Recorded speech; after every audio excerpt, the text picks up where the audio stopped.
102 domestic properties in Clackmannanshire have been identified as having RAAC, including roughly 2% of the council's housing stock.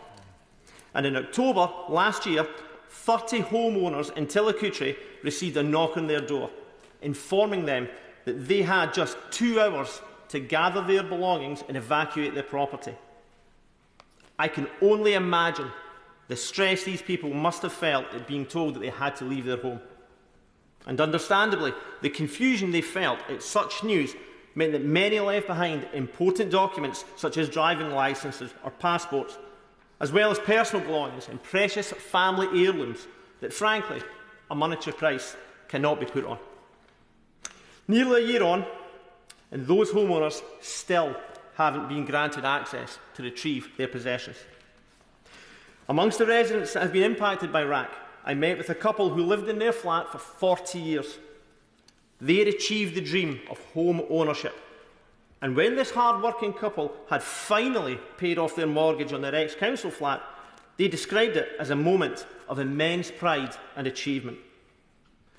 Those emotions have been replaced with anxiety and despair, and in no small measure, anger. Anger at the insurance companies. They have told the residents that there is no obligation to cover, as they say RAAC is not a named peril or insured cause. And after evacuation, some of the homeowners found themselves placed into hotels. Some chose to stay with family or friends. Some had to present as homeless and therefore be relocated to Clackmannanshire Council's temporary accommodation. Some others were relocated to bed and breakfast accommodation in Kirkcaldy in Fife, a town 31 miles away from Tillicoultry. What a situation to be in for those homeowners that work locally or have children in school or look after elderly relatives. Madam Deputy Speaker, nearly a year on, and these constituents live a life in limbo. Some are leading a nomadic existence, going from property to property. Some feel like a burden on their friends and family. Some tell me their physical and mental health has suffered. And some have told me that they are staring into the abyss, that their golden years of retirement have been snatched away because of the financial impact of what has happened to them.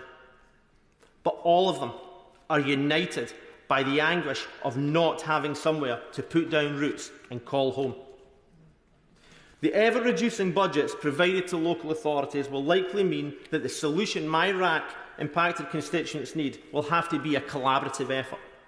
To reiterate, Clackmannanshire Council, like so many local authorities and the Scottish Fire and Rescue Service, know about budget cuts.